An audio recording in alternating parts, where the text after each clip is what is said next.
Hola amigos, una vez más estamos aquí para seguir profundizando sobre nuestra fe, meditando sobre el credo que profesamos.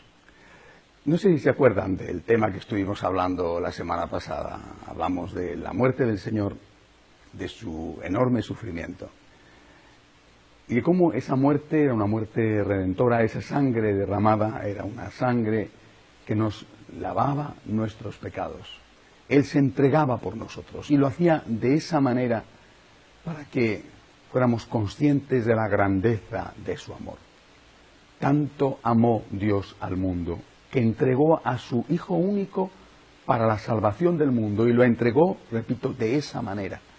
Nosotros debíamos ver hasta qué punto el Señor nos amaba, hasta qué punto Él estaba dispuesto a sacrificarse por nosotros, no con una muerte plácida, sino con una muerte en medio de la tortura, en medio de los mayores sufrimientos. Pero también vimos la semana pasada otro tema importante, siempre continuando con el desarrollo del credo. Cristo sufre, Cristo muere y Cristo es sepultado. Terminé el programa de la semana pasada hablándoles de dos testigos mudos pero elocuentes de ese sepulcro y también de la resurrección. Me refería a la sábana santa y al sudario de Oviedo. Dos lienzos que de ninguna manera podían haberse fabricado con artes humanas, no solamente con las pobres artes humanas que había en la Edad Media o en la Antigüedad, sino que hoy mismo sería muy difícil conseguir aquello. Los rastros de polen, por ejemplo, de la época, nos hablan con toda claridad de que estamos ante dos testigos de que allí pasó algo extraordinario. Les dije también la semana pasada que íbamos a entrar ya ahora en el tema importantísimo, definitivo, clave de la resurrección. Pero voy a retrasar una semana más este tema, porque creo que merece la pena profundizar en algo que dice el credo y que sucedió entre la muerte y la resurrección. Nuestro Señor no solo fue sepultado, sino que, dice el credo, descendió a los infiernos. A los infiernos. Si su descenso a la tierra no había sido turismo, sino que había tenido como objetivo salvar al hombre, su descenso a los infiernos no fue, desde luego, ningún tipo de turismo ni de curiosidad. Vamos a hablar un poco de calma sobre este tema, porque tiene muchísimos aspectos. Lo primero que quiero decirles es que es un asunto que a mí no me gusta mucho hablar de él, porque, sinceramente, hablar del demonio, francamente, no me apetece. Pero hay que hacerlo. Y hay que hacerlo con claridad y muy fieles a la doctrina de la Iglesia. Yo prefiero hablar de Dios y de la Santísima Virgen. Pero hay que hacerlo. Hay que hablar del demonio. Y hay que decir, repito, con total claridad y siendo fieles a la doctrina de la Iglesia, que el demonio existe. Y que es una fuerza maléfica personal, no es una fuerza maléfica genérica, ambigua. El demonio existe y existe como persona. Hay una personificación del mal al cual llamamos el demonio. Siguiendo los textos evangélicos, podemos decir que no solamente existe el demonio, sino los demonios. Este demonio que existe ha jugado siempre, pero sobre todo en nuestra época, a ocultarse, a engañar, a hacernos creer que no existe y que son cuentos de viejas, que son antigüedades medievales que han quedado y que tendrían que ser superadas y desechadas por el hombre racional, por el hombre inteligente de nuestra época. Ese es un viejo truco, hacernos creer que no existe. Ya Charles Lewis, en aquel famoso librito suyo, Cartas de un demonio a su sobrino, usando su imaginación de novelista, pero acertando de lleno, explicaba cómo justamente la estrategia del demonio es engañarnos, haciéndonos pensar que no existe. Pues bien, existe. El hecho de que el demonio exista y que tenga poder significa que hay que tener muchísimo cuidado, que no se puede uno poner cerca del demonio, a tiro del demonio.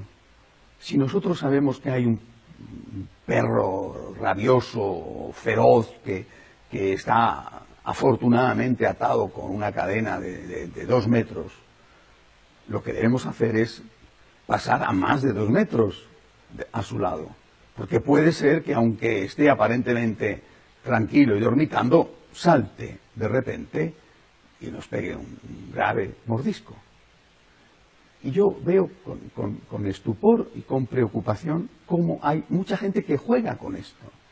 Por ejemplo, cuando la Iglesia dice que no se deben de participar en sesiones de espiritismo, en sesiones en las cuales se invoca a los espíritus, a veces con la intención de invocar el espíritu de un familiar que ha fallecido y que uno quiere saber si está vivo o no está vivo, en el cielo, en el infierno, etc.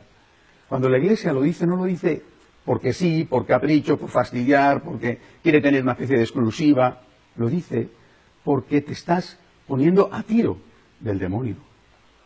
Muchas veces estas personas que participan en estos juegos, que a veces lo hacen, repito, como juegos y otras veces lo hacen en serio, se encuentran sorprendidas por una posesión del demonio que después es tremendamente difícil erradicar.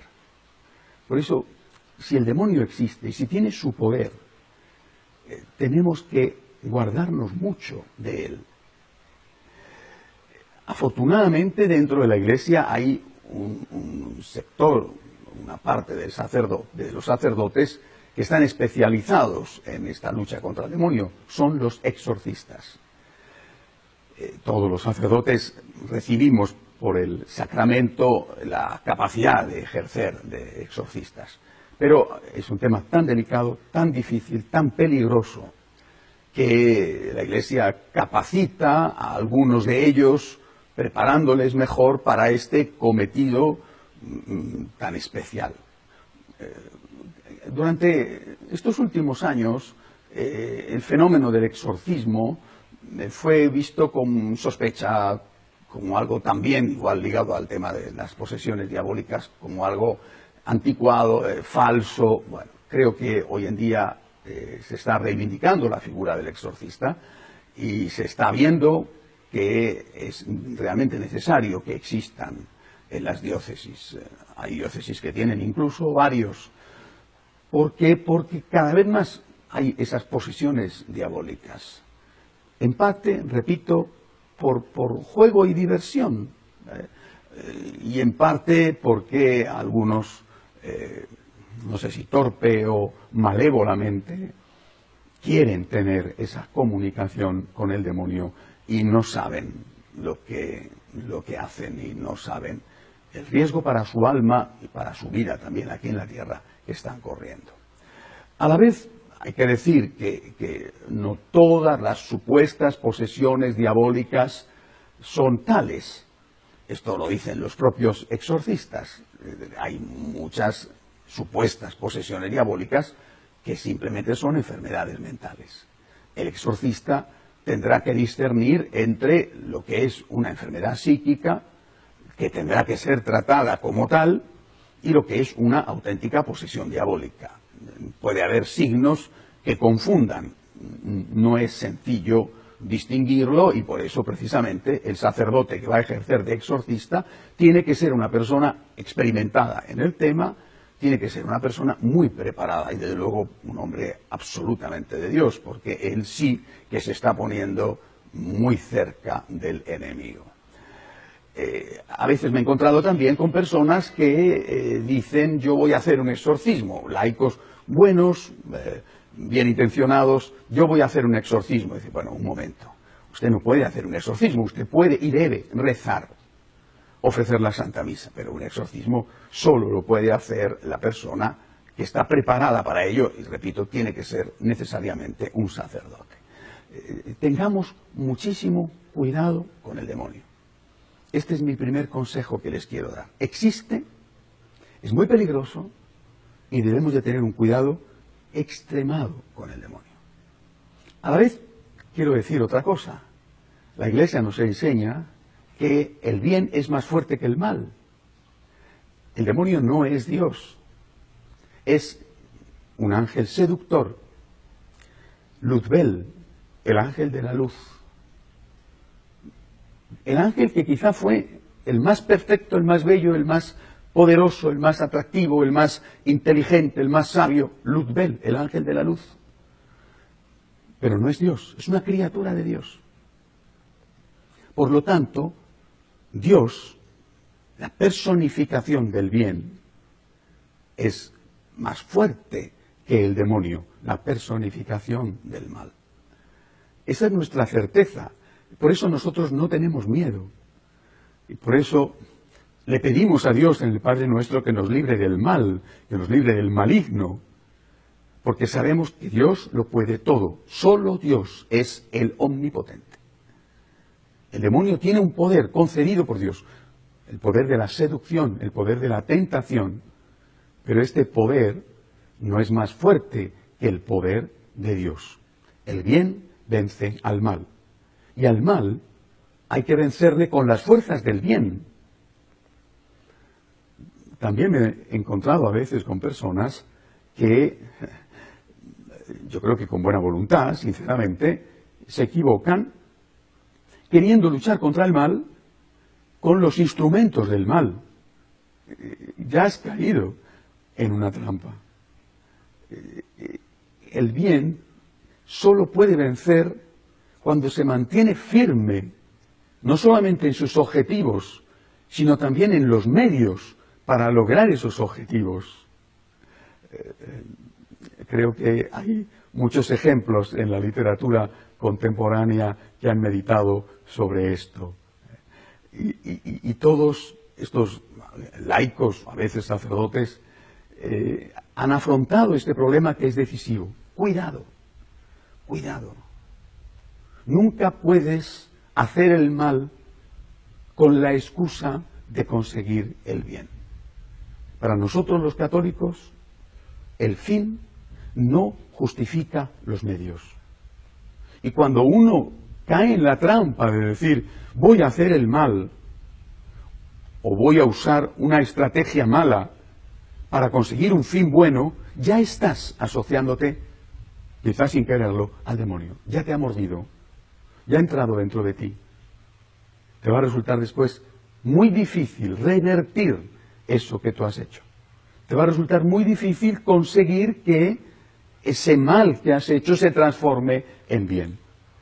Por eso, vuelvo a repetir, para nosotros es muy importante tener presente que el mal existe personificado, que debemos mantenernos a toda costa lejos de él, que hay unas personas, sacerdotes, especializados en la lucha contra el demonio, y que podemos y debemos nosotros todos luchar contra el demonio con la oración, con el Santo Rosario, con la Santa Misa.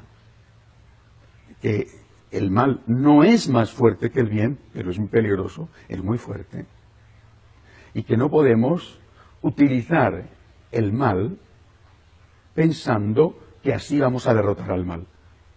Ya es caer en la trampa, ya es ceder, esa es la tentación.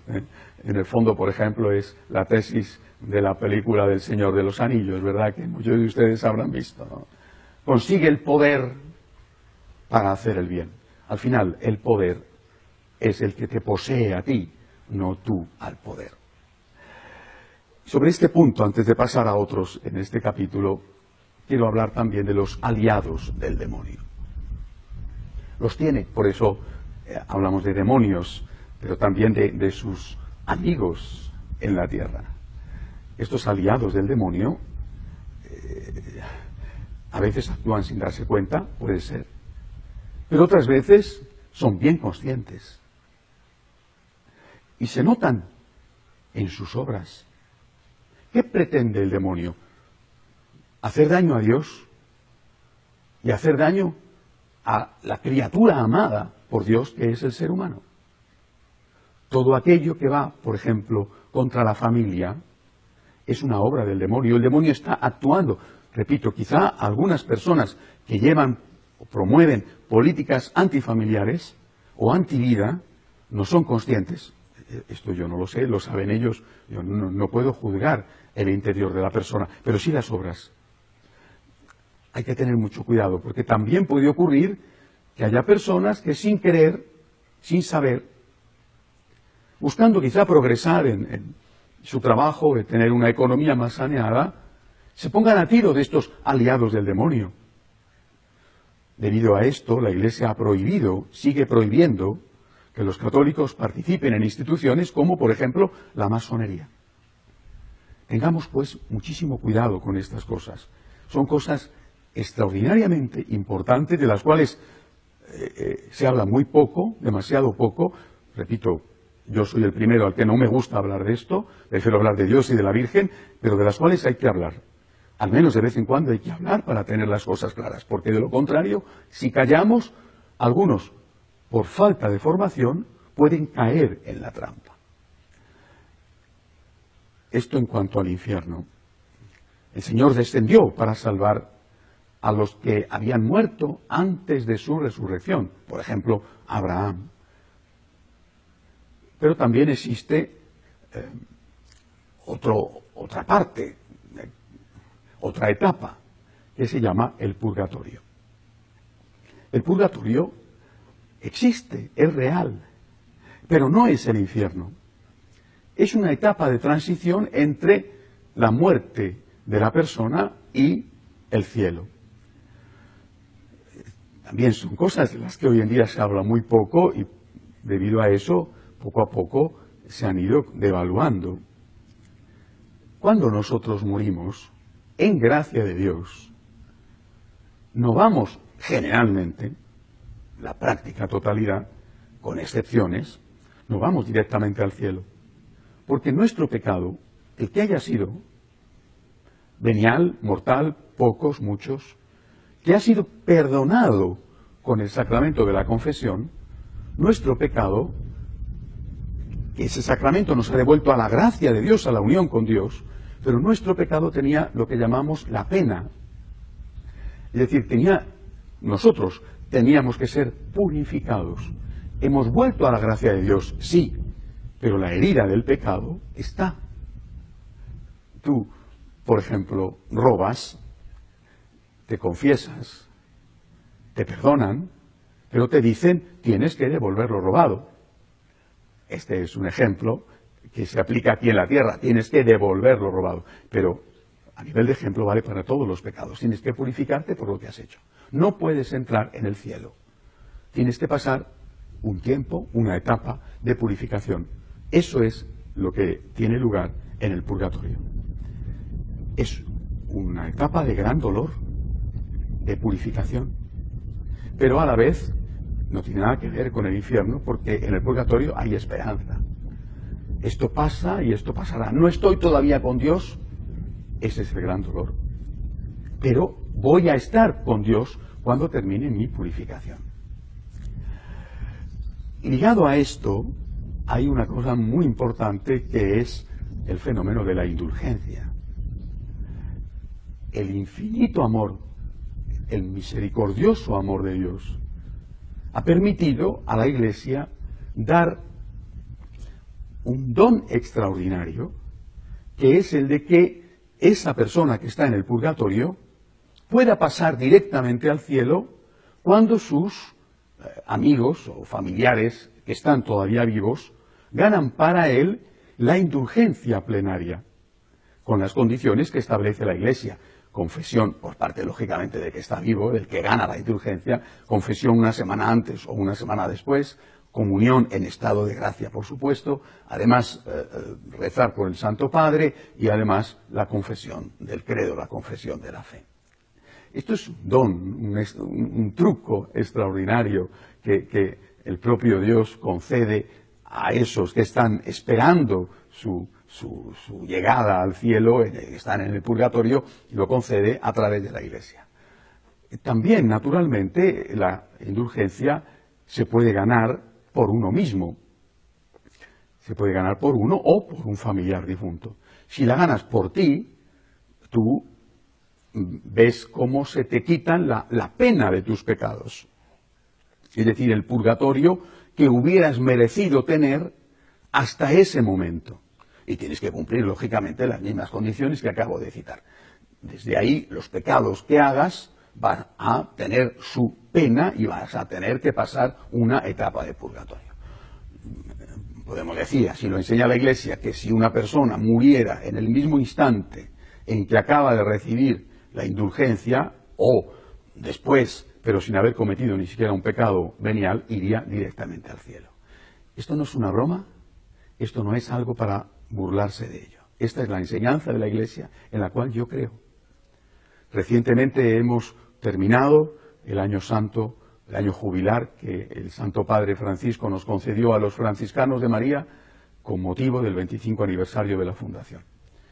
En este año jubilar, en 7 fechas, se ha podido ganar la indulgencia plenaria. Yo he sido testigo del bien que esto ha hecho. Y yo he sido testigo del bien que ha hecho, no de todo el bien que se ha producido, porque no he visto los miles de almas que han salido del purgatorio porque sus familiares han ganado la indulgencia para ellos, pero sí he visto los miles de personas que se han confesado, que han ido a la Santa Misa. Algunas de esas personas, católicos practicantes, franciscanos de María, otros no, eran, digamos, personas que habitualmente, con una cierta frecuencia, se confesaban, otros no. Otros, por amor a sus familiares difuntos, han vuelto a la Iglesia, han vuelto a la confesión. El tema de las indulgencias no es una broma y algunos, por desgracia, no se lo toman suficientemente en serio. Quiero dedicar los últimos minutos a algo que también me preocupa muchísimo. Siempre relacionado con este tema del demonio, del infierno que existe, esa separación definitiva de Dios que es terrible, y del purgatorio. Me refiero a los abusos que se están produciendo con la Eucaristía. Muchos no son conscientes de que existen de verdad, aunque estén también como el demonio ocultas con una neblina de silencio, de que existen de verdad las misas satánicas, y que en esas misas satánicas se profana la Eucaristía, y se profana llevando una forma consagrada que ha sido robada de la Iglesia generalmente cuando una persona ha ido a tomar la comunión y se la ha guardado. Por eso los sacerdotes insistimos, y debemos insistir mucho, en que la comunión se tome delante del sacerdote, que lleven a la boca, delante del sacerdote, la forma consagrada. Que no se la lleven en la mano, porque la mayor parte de las veces que eso ocurre no van a hacer nada malo con ello, pero otras veces sí. Hay que ser muy cuidadosos con esto, comulgar delante del sacerdote. Fíjense ustedes, no hace mucho me decían que habían ido unas personas a un curandero y que había sacado una forma consagrada para darle un fragmento con el objetivo de curarle. Y eso no era una misa satánica. Hay muchísimo abuso de la Eucaristía. Queridos amigos, el demonio existe, tengan mucho cuidado con él, mucho cuidado, no se pongan a su tiro, pero naturalmente el bien es más fuerte que el mal. Y no olviden, la Virgen María es la que pisa la cabeza de la serpiente. Ella, la Inmaculada, nuestra capitana, es la que pisa la cabeza de la serpiente. Ciertamente, también dice el Apocalipsis que la bestia la morderá en el talón. Y nosotros los que estamos trabajando por la Virgen muchas veces somos como el talón de María y sentimos el mordisco. Pero aún así, la Virgen cuida de sus hijos y cura las heridas de aquellos que sufrimos el mordisco de la serpiente por estar a las órdenes de María luchando para pisarle la cabeza. María siempre vence, siempre vencerá. Hasta la semana que viene, si Dios quiere.